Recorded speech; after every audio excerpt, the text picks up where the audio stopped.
Good morning, Knicks Nation. Today is Thursday. It is the 17th day of February, 2022. I hope this day will find you healthy, COVID-free. I hope that you and your family are also healthy and COVID-free, and that the needs of you and your family in terms of food, shelter, clothing, as well as health are being met. Blessings upon those that work in the healthcare field, along with the first responders, trying every day to save human lives. Blessings upon those that pick up garbage for us to keep streets and sidewalks clean. And those that pick up garbage and those that make deliveries for our convenience. Double blessings upon those trying to help rescue and deliver the boys, the girls, the teenagers, the adults who are the victims of pornography, the victims of child pornography, the victims of human trafficking and child molestation and sex slavery, the victims of pedophilia, the victims of prostitution and child prostitution. Blessings upon the victims and blessings upon those trying to rescue, deliver, help the victims. And double curses upon the perpetrators, profiteers, and perverts who traffic in this human misery. Finally, blessings upon the homeless. Nearly 600,000 men, women, and children in the streets of America today, and millions around the world in similar or worse conditions. Blessings upon them. For theirs is the kingdom, and those trying to help. So there was a basketball game last night. Look, the other day, I think it was over the week. Well, it was over the weekend. I had the urge to watch an old movie, and I watched. I'm an old head, so I watched the 1967 movie with Dustin Hoffman called The Graduate. I just hadn't, I wanted to watch it. I hadn't seen it. I saw it 3 or 4 times over my life and watched it again. Really enjoyed. I enjoyed that movie. But then, there's some movies that you really only want to see once, right? And you don't want to keep seeing this same movie over and over and over again. The Knicks have been playing this movie a lot this year. Let's go over the script. They start off strong. Everybody looks good. Then in the third quarter, they start to fade. The other team starts to come back. And they lose in the fourth.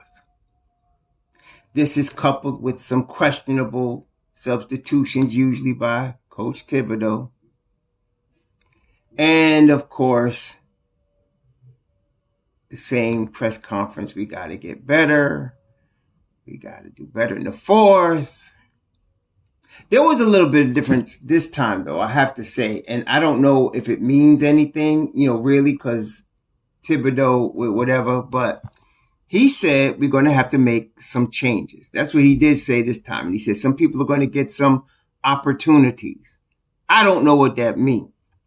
But I do know what it means when Mr. Dolan is watching the game and he has this really ugly look on his face, the angry Dolan look, and he leaves the game before it's over.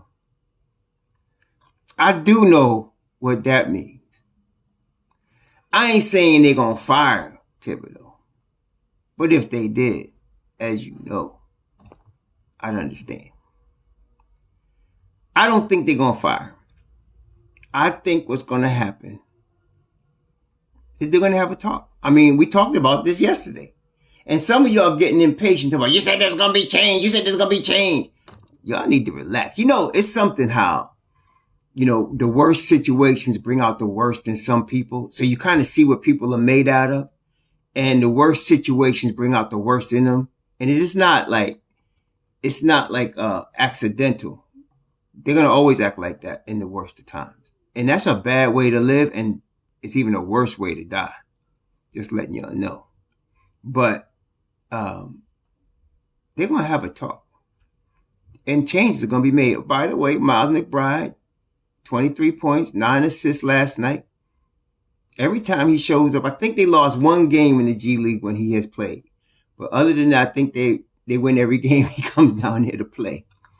And not only that, there's been word that people who have been, watching the games in the media and interviewing the players and the coach saying, he's a leader. He's not just a really good player. He's a leader, and that the team when he comes, they follow his lead. And we know he plays airtight defense, tough as nails.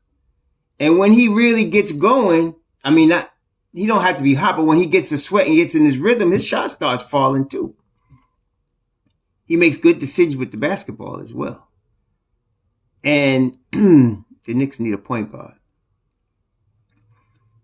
I told y'all yesterday, if you remember, I said that the next 5 games are going to be really important. It's not going to wait until the middle of March. And I told y'all because I was expecting a close win against Brooklyn. So we know, that's the script. Knicks up 20, not 20, not 23. No. They up 28 against the Nets team with no Durant, no Irving, and no Ben Simmons. And we talked yesterday. If you go back and look at the video, I said Seth Curry could shoot, Cam Thomas could shoot, Patty Mills could shoot. One thing I did underestimate, and one of y'all caught me on it, and now, you know what? I will give credit. Y'all should know me by now. I will give credit, and I will say when I was wrong about something. I underestimated Andre Drummond. Like, Andre Drummond, when he was with Detroit, like, he led the league in rebounding 3 or 4 times. And he's always been, a tough rebounder. And then in recent years, he's been going to the hole, putting the ball on the floor a lot. He's never been a great shooter and he's never been a great defender, but he's gotten better. I didn't realize he was only 28 years old. So technically he's in his prime right now, but he's playing backup role. So he got paid a max deal with Detroit and then they traded him to Milwaukee. I think it was Milwaukee. And then since then he's kind of bounced around, and he just came from Philadelphia in the deal for Ben Simmons. He had 19 boards, which is his strong suit. He's in his prime. He had 19 boards last night. Played 23 minutes, had 19 boards, 11 points, 5 on offensive rebound. And what happened with Mitch Rob is he got in early foul trouble. He got 2 in the first quarter and he was in foul trouble. He finished the game. He ended up with 5 and finished the game, but it limited his minutes to 23 minutes also. Limited his aggressiveness, more importantly. He only had 7 boards. He couldn't be as aggressive. He had 3 blocks, but that's more of a factor of poor defense overall by the Knicks. To me, when I see him get a lot of blocks, it's nice. It's because he's a rim protector. But too many blocks is showing me that the Knicks are getting broken down off the dribble, and he's got to come and help and wipe out the shot. So that was bad. And then when he was on the floor, though, usually, like if you look at the plus minus for all of the players, right? Only Mitch Rob and the bench squad for the most part, which really was Toppin, Reddish, Burks, and Quickly were plus. Everybody else was negative. Taj was negative 14, Grimes negative 11, Fournier's negative 12, Kevin Walker negative 9, Randall negative 9. So he was a positive influence, and he's the only starter that was positive. So that's showing you when he's on the floor, he changes the game because they can't come at you the same way when Mitch Rob is on the floor. But he wasn't on the floor as much as he should have been because of the foul trouble. And I don't necessarily blame him. Look, he hasn't. I don't think he's fouled out of a game this year. I know he didn't foul out of any last year. So it's not like he don't know how to control himself. Sometimes the refs just calling stupid stuff, which they did last night. One time he bumped into his player. Nobody bumped into the Nets player except another Nets player, and they called the foul on Mitch Rob. But whatever. So this is an old movie. You can't keep saying it's the worst loss of the season. Although I can give you an argument with this game, and the reason is not because of how much they were up and end up losing the game, but it's the Nets, man. It's the Nets. You got to beat the Nets. Okay, at least even with the big 3 there, you got to be competitive with the Nets. It was hard. The hardest part was listening looking at Durant's tweets, talking all of that mess. He's such a punk. But that's what makes it worse to me. It's the daggone Nets, man. Shoot. I'd rather you lose to the Boston Celtics than the Nets. And I can't stand the Celtics. You know what I'm saying? Dag. So that's what made it bad to me. And you was up 28. So why did they keep doing this? Why did they keep being up 20, 23, 28 and losing mostly the G League style teams? There's a lot of reasons. Last night, for example, Emmanuel quickly broke out his slump. I gotta give it to him. 7 to 10 from the field, 4 of 3, 7 from 3. He ended with 18 points, 6 rebounds, 4 assists, a steal. He was doing good, Emmanuel quickly. All right, finally. And listen, I wish Thibs was as patient and gave as much rope to all the young players as he gives to quickly. I think we'd be in good shape, but hey, that's another story. They must have some blood covenant with their family because he act like this cat's his grandson. But anyway, he broke out his slump, 21 minutes. But for some reason down the stretch, he puts in Burks. See, this is the problem. One of them. When Thibodeau trusts in a guy, he gonna put him out there, regardless if the guy's performing or not.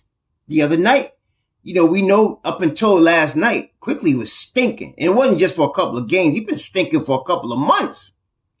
And he threw him out there to take the last shot, against Oklahoma City. So when he trusts the guy, he trusts him. But this was a scenario where his boy quickly was rocking. Burks only ended up with 3 points on 1 of 5 shooting. This is a game you should keep quickly in the game. Right? So, yeah, there's that. That was a strategic blunder on the part of Thibodeau. I think we can all agree with that. And of course, Obi got his 11 points. Obi played well. I mean, he was 0 of 3 from 3. But he got to do everything quick because he only going to get 8 to 10 minutes. So he got to do what he got to quick. Right? Cam was 13 minutes. He did not shoot the ball well, but I hate to see Cam in this position. It really is it's like watching a beauty queen work under a car's mechanic. It's just, with RJ out, this cat should be getting more minutes, but that's it. We could get that in a second. Then there's Kemba. Kemba actually played good last night. I mean, for Kemba, right? I mean, 21 minutes. It don't really show in the stat. I mean, he had scored 9 points. He had 3 assists, 1 turnover. He was pretty steady, and he steadied the offense pretty much. The problem with Kemba, and that's why you cannot get him in there in the third and the fourth quarter, he's a defensive liability. He's always going to be a defensive liability. Even when he was an all-star, he was a defensive liability, and he's still a defensive liability. But if you're going to play him, they did the right thing. 21 minutes. I'd like to see Deuce McBride there getting that time, right? Or his grandson quickly. But you can't blame Kemba for last night. Julius Randle, you can't blame him either. I mean, really, he had 31 points. And I said yesterday, if you could limit him to 4 turnovers or less, we're in good shape. He had 4 turnovers. You can't say Julius ain't going to have turnovers. He's going to get turnovers. But then a couple of times, he threw some good passes that was just a little low, a little hard to reach, unexpected. But I like the thought. So Julius played good, 31, 10 boards, and some of them defensive boards was tough rebounds, because the Nets were ganging up on the boards trying to get an extra shot, and Julius would come out of there with the ball. So that was really good. And 2 blocks. He played a really good game, Julius Randle, last night. I can't front. Julius played a good game. So why did they lose? Because they just not good enough. Period. And at this stage of the season, you see if, for example, let's say, after the initial benching of Kemba, and then he started taking Fournier out the mix. Let's say you had Grimes and McBride in there from November to now. I think they would be 5 games better. I think they would be 5 games better. And I'm being conservative. I think they'd be 30 and 29 right now. With just that change. Okay? But that's the problem. So we all know the problem. You got all of these veterans and you got young players and you got talented. This ain't, see, if you was to put a McBride and a Grimes in that unit, and then, RJ comes back. So you take Fournier out. And I'm not saying Fournier is a bad player. Don't get it twisted. I'm saying as a team, you put Grimes, McBride, and RJ on that wing side, and then you still have Mitch Robb and Julius Randle. This is a better team. This is a way better team at that point. Also, what we're missing here is a real backup center. We had one last year in Nerlens Noel, but he decided to play I'm hurt game and collect my money game right now. I'm collecting my 30. Well, he's going to get 20. Anybody exercising that 30-year option. So I'm going to collect my 20 million and I'm going to chill. That's his game he playing right now. So he's out, and Thibodeau, for some reason, don't like Jericho Sims. So we need a backup center. Taj ain't getting it done. I told you, Taj is solid, 36. But you cannot, like last night, Taj Gibson played 25 minutes, man. You cannot. No, that's not going to work. And he was negative 14. He's 36. He's not LeBron. He keep himself in shape. But he's going to be a liability after a while. He could not deal with Drummond. You need a real backup center. So that's one of the moves the Knicks got to make. I mean, either just I don't think they're going to give Jericho Sims time. Like I said, my initial reaction when they got Jericho Sims and I saw him in the summer league was that it was going to be 2 years before he really started playing, before they gave him a real opportunity. And I still think that's the case. This year, next year, and then he'll get his opportunity if he stays tight, if he keeps developing. But in the meantime, we could use a good veteran backup center. And there's a lot of guys out there. We could get one. But anyway, that was a problem. And Thibs, we got to take these vets out of here. I mean, look, Burks is not a point guard. Neither is Quickly. Fournier is good, but he's in the way of Cam and Grimes developing. Okay? He's got to go. And Kemba Walker, love you, brother. New York brother. But look, it's time to go to Deuce. So I'm hoping when Mr. Dolan, and I'm guaranteeing you, he's talking to Thibodeau. Him and Thibodeau having a conversation over this All-Star break. Him, Thibodeau, and Leon. They're going to talk. Out of that conversation, changes are going to come. What those changes are, I don't know. I don't expect it to be drastic in terms of like sweeping all the vets out like I just suggested, which I would love. But no, I expect it to be subtle. And so if we could if we could put that ball in Deuce McBride's hands and let him play out this season, it's going to be good for us long term. We still may not make no play-in or whatever, but long term, we good. And I'd like to see training camp start next year with a focus on the core group of kids we got with RJ and Randall and Deuce and Grimes and Cam and Toppin, and Quickly. And I want to see that core, let them be the rotation and anything else is supplemental, right? That's what I'd like to see next year. But we're going to build, that's what I'm saying. I'm not looking at it in terms of this year. I'm looking at it, okay, this year going into next year, year 3 of the rebuild, right? We're in year 2. So, I'm expecting some subtle changes. So hopefully those changes include Deuce McBride moving up into that. He's going to probably want to start Quickly. That's his grandson. I'm saying that, but that's how he treat this boy. But really, the cream rises to the top. If you put Deuce in there and you give Deuce Quickly's 21 minutes off the bench, he's eventually going to show himself to be the guy you want with the ball in his hand, especially in the fourth quarter. So that's another issue. So we talked about we're just not good enough. We need a point guard, especially in that third quarter. Somebody to run the offense, make sure the ball keeps moving, make sure they're still a threat, all of that. Plays defense at the point of attack. We need a backup center. You guys crying for Samanchis. I just want y'all to understand Samanchis is hurt. He's been out for 5 weeks. I don't know what it is. It's an ankle or something. His foot. He's hurt. So he can't play anyway. Right? He's hurt. But yeah, that's, those are subtle changes. I expect them to probably still play Fournier, although I would like to see Cam Reddish. That would be more of a bigger move, I think, for them to put. I would like to see Cam Reddish in there while RJ is out, but it's too late. RJ will be back. But I want to see Grimes continue to start with RJ. And I'd like to see Deuce McBride at the point guard. That's what those are subtle changes, but that will help us a lot. If the sooner they make those decisions, the better, because you got a good 8-9 day stretch now where you're off. So if you're going to make these changes, these kids need to come together and practice, right? A little bit so that they come out, because it's going to be tough coming out. They're going to be baptized in fire coming out of the All-Star break. But, the Knicks at this point are just not good enough, man.